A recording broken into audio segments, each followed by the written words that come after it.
Eh bien, salut à tous! On se retrouve pour cette nouvelle vidéo, ce Aesop sur Jurassic World. Un Aesop que vous attendiez, hein, j'en suis sûr. J'en suis certain parce que j'en ai beaucoup parlé. Alors, avant de commencer ce Aesop, je tiens à vous dire que c'est un avis personnel et réfléchi, comme je disais dans mon ancien Aesop. Donc, vous ferez votre propre avis. Et je vous invite à aller voir la YouTube Gaming Community, qui est une super communauté, franchement, qui m'aide beaucoup, je trouve. Donc voilà tout, voilà. Allez, on passe à la présentation du film.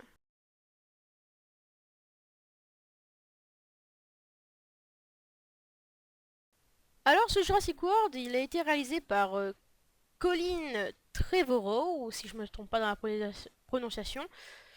Au niveau des acteurs principaux, eh bien, on a l'espèce de chasseur qui est un peu l'un des héros du film, qui est joué par Chris Pratt.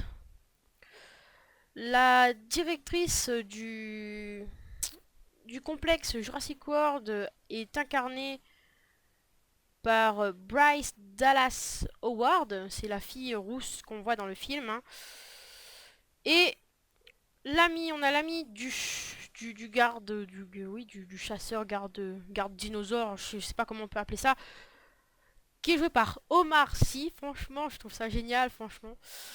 Euh, Au niveau, le petit garçon est joué par Ty Simpkins. Son grand frère est joué par Nick Robinson. Et le méchant est joué par Vincent Donofrio. Il est sorti en France le 12 juin 2015. C'est à peu près tout ce qu'on peut se dire. C'est une suite de Jurassic Park. Donc, on va passer à l'analyse. Et avant de vous passer à l'analyse, je vais vous dire qu'il y a du spoil dans cette vidéo. Donc, si vous n'avez pas encore vu le film, eh bien, arrêtez la vidéo tout de suite et allez voir le film. Après, vous revenez. Vous revenez pas. En fait, vous faites comme vous voulez. Je sais pas. Ah, avec un air blasé comme ça, je sais pas comment mes vidéos avancent. Bon, allez, à tout de suite pour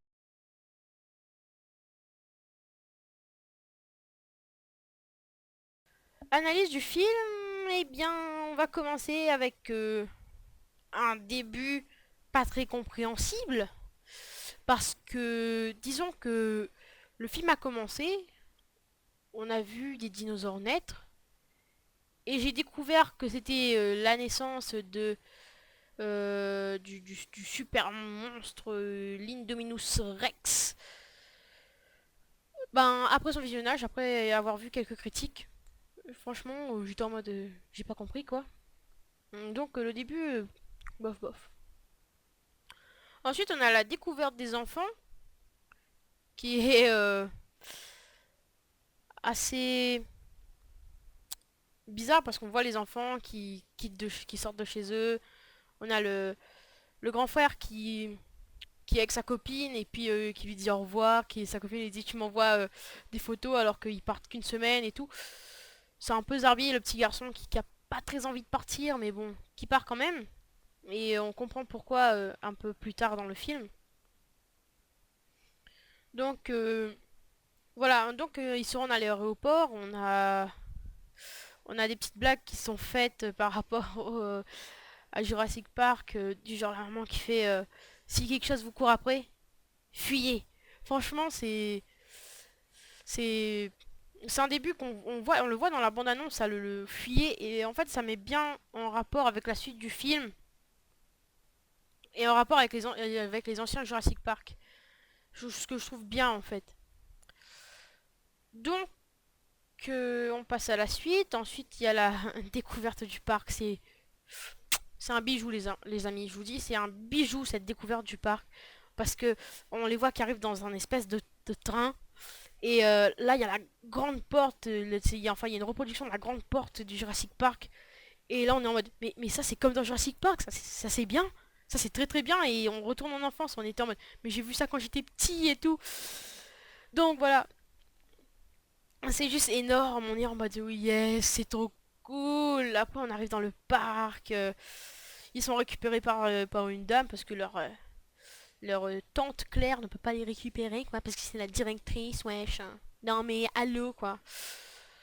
Bon, juste ça, franchement, c'est un retour en enfance, ce début de fille, cette entrée dans le parc, c'est franchement, c'est un retour en enfance. Ensuite, on découvre l'actrice principale, qui est Bryce Dallas Howard, qui est une fille, hein. Oui, elle s'appelle Bryce. Un nom bizarre pour une fille, mais bon. Voilà. Qui est la directrice du parc et qui va nous faire découvrir l'Indominus Rex avec un espèce comment dire ça, d'un mec avec des origines indiennes et qui est plutôt riche et qui a repris l'affaire de du riche qu'on voit dans Jurassic Park 1 et voilà, j'ai oublié son nom. C'est le problème du live, du tournage sans pause et tout. Donc, et on découvre cette Indominus Rex, une espèce de grand dinosaure qu'on voit à peine lors de la découverte. Et on apprend un petit peu sur l'histoire du parc, l'histoire de Isla Nublar. Hein. On en apprend un peu de tout au cours du film. Et au début, ça se passe un peu comme dans tous les Jurassic World. Les enfants découvrent le parc, ils sont en mode ouais, c'est trop cool. Ils voient des dinosaures, ils sont en mode c'est trop cool, wesh, wesh. Et justement, l'espèce oh, bon, le héros, hein, garde dinosaure, hein, je sais pas comment on peut appeler ça, on lui a dit de faire une vérification sur l'Indominus Rex, sur la cage de l'Indominus Rex. Et bizarrement, l'Indominus Rex c'est plus intelligent qu'on le pensait et arrive à les tromper pour les faire croire qu'il s'est échappé. Et il se retrouve dans la cage avec le gros dinosaure qui cherche à le bouffer. D'accord. Le dinosaure est très intelligent, franchement, pour faire croire à des gens qu'il s'est échappé. Et on découvre pourquoi il est si intelligent un peu plus tard dans le film. Donc voilà, hein, et comme d'habitude, ben le grand garçon, le grand frère, il est en mode ouais, si on fait pas de bêtises dans la vie, on vit pas quoi. Et du coup, ben ils vont faire une connerie, ils vont sortir et deviner sur qui ils vont tomber, sur qui est-ce qui s'est échappé. Et bien sur l'Indominus Rex, qui s'amuse à tuer en fait, il a envie de les tuer et puis eux ils sont une espèce de boule qui s'appelle la gyrosphère. Et t'as l'Indominus Rex qui a une force qui dépasse la force d'une balle de calibre 9 mm. Hein. Avec ses griffes, il arrive à planter dans du verre qui résiste à du 9 mm. Donc c'est badass quoi. C'est très badass.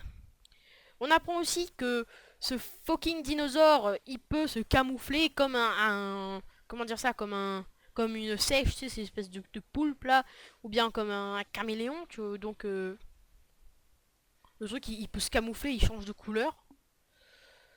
C'est vrai que sur le début, la première fois qu'on voit ça, on est en mode what.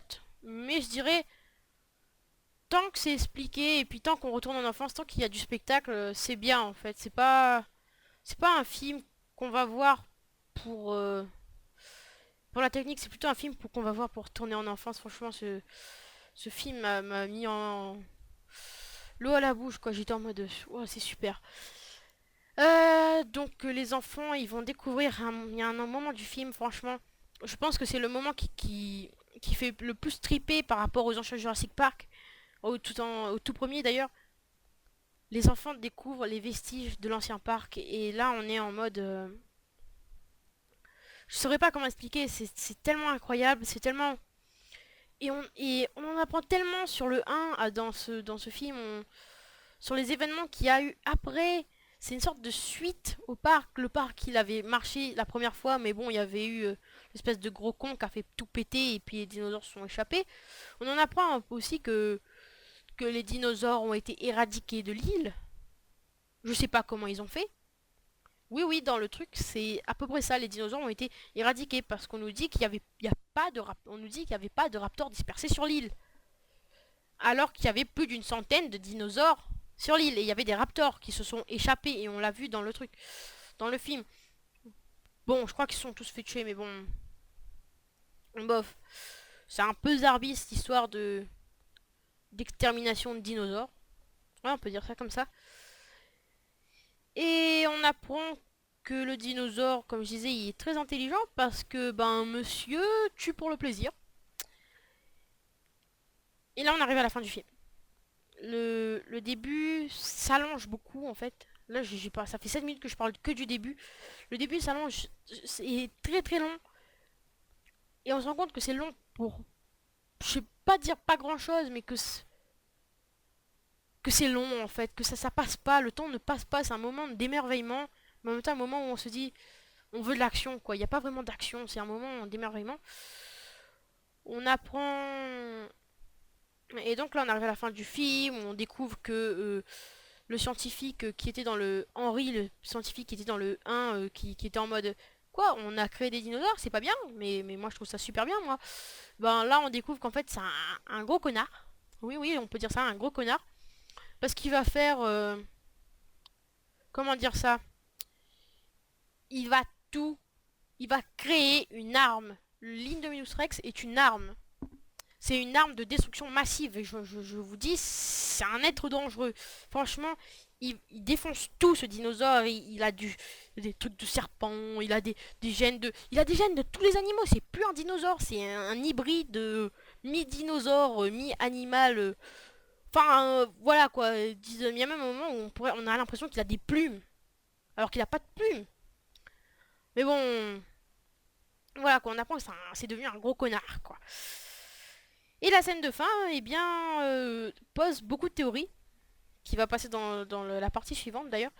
Et la fin du film, c'est un peu, comment dire, des dinosaures, l'Indominus Rex, les raptors qui sont dirigés par le truc, ben en fait ils ont changé d'alpha, ils sont venus avec l'Indominus Rex parce qu'il a du sang bon, de raptor, c'est compliqué cette histoire de d'alpha, pas alpha, hein, c'est un peu zarbi.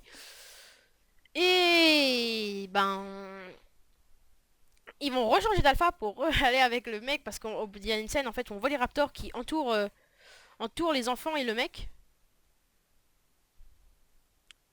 Ils entourent l'enfant et le mec et ils sont sur le point de le bouffer. Et là t'as l'espèce de chasseur qui lève la main et qui fait vous me connaissez Blue Blue surtout fais pas ça toi Alpha fais pas ça enfin je sais pas enfin non Beta fais pas ça bon. Et en fait, et on se rend compte que, en fait, l'intelligence démontrée des Raptors dans le 1, 2 et 3, d'ailleurs, qui sont des films que certains n'ont pas aimé, le 2 et le 3 Jurassic Park, mais moi j'ai adoré ça puisque c'est ceux par lesquels j'ai commencé. Euh, est démontré dans ce film. Les Raptors sont si intelligents qu'ils arrivent à comprendre le langage humain. Ils arrivent à comment dire, à- ils arrivent à réfléchir, en fait. Et c'est là que, ben, donc du coup, il se retourne contre l'Indominus Rex et il commence à l'attaquer et tout. Mais, et le gars, mais ils sont décimés, franchement, ils sont défoncés la gueule. Et là, t'as le gamin qui fait, il nous faut plus de dents. Et t'as la meuf, la directrice, qui est jouée par Bryce Dallas Howard, je crois que je le répète trop souvent là. Le gamin, il lui dit, il faut plus de dents, et elle commence à courir, elle va devant la cage du T-Rex, elle prend une fusée, et elle fait, elle ouvre la cage, elle ouvre la fusée parce que soi-disant le T-Rex est attiré par les mouvements et la lumière et la chaleur, donc elle ouvre le truc et elle commence à courir avec ses talons. On se demande comment elle fait pour courir avec ses talons. Elle court et tout, elle est en mode wesh, elle court. Elle arrive, elle jette le bâton de lumière, ça vole sur une Rex et là t'as le T-Rex qui commence à le mordre et tout, à défoncer. C'est un big combat et tout. Là t'as le combat et tout, il se défonce la gueule, au bout d'un moment t'as le T-Rex qui commence à se faire décimer par une Rex et là t'as un raptor qui s'appelle Blue qui arrive et tchac tchac tchac, il saute dessus, il défonce la nuque. Et du coup en fait le combat fini, t'as le T-Rex qui, je crois, il donne un grand coup, l'Indominus qui recule vers le bassin de d'un dinosaure qu'on voit au début qui bouffe le requin et on le voit ça dans l'abondance.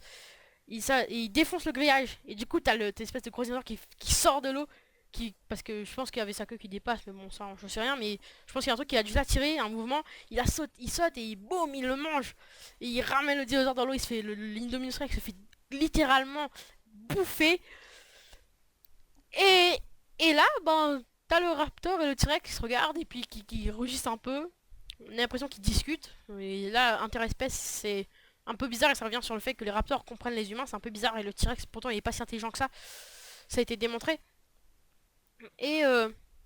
Et du coup, ben, il retourne. Et ben, le film se finit là-dessus. Après, les gamins ils retournent. Donc, comme je disais, désolé pour la coupure, ben, le T-Rex, il part. Les gamins, il y a des hélicos qui viennent, les gens sont sauvés et tout. Et le T-Rex, à la fin, ben, comme un bon film de dinosaure, ben, il se met en haut d'un truc et il commence à rugir. Il y a un mec dans le film, on sait pas ce qu'il devient. En fait, il est resté pour aider justement les héros. Et on sait pas ce qu'il devient. Franchement, on sait pas du tout ce qu'il devient. Et un moment que j'ai oublié de dire, et je viens de me rappeler là comme ça, là, parce que j'ai mon frère qui est à côté qui m'a rappelé des moments du film. la, la meuf qui était engagée pour garder les enfants, franchement, c'est un moment qui m'a bien fait marrer. Et pourtant, il a pas pour but d'être marrant. En fait, au bout d'un moment, le ligne de Minotax il pète la volière et du coup, t'as plein de petits. Des, des dinosaures volants. Il y a plusieurs sortes, ils arrivent sur les gens, il commence à les bouffer et tout, et elle se fait attraper. Donc il a le dinosaure, il l'amène en haut, il la lâche comme ça, il y a un autre dinosaure qui l'attrape dans sa bouche, qui l'amène au-dessus de l'eau, qui essaye de la noyer, et en fait il essaye de la noyer, il essaye de la bouffer en même temps dans le bassin du gros dinosaure et tout, elle est en mode ah, elle crie et tout. Et là t'as l'espèce de gros dinosaure qui fait vous black manger la meuf avec le dinosaure. Et je sais pas pourquoi ça m'a fait rire, pourtant ça a pas pour but d'être rigolo, mais moi ça m'a bien fait marrer parce que elle est en train de se noyer, elle est en train de s'affoler, et puis là, tout d'un coup, t'as le truc qui surgit, qui fait blah, appu. Donc voilà. Alors, on va arrêter pour cette partie sur l'analyse du film, et on va passer sur une autre partie que je ferai pas souvent parce que celle-là, elle est spéciale au film. Donc, allez, on passe à la partie suivante.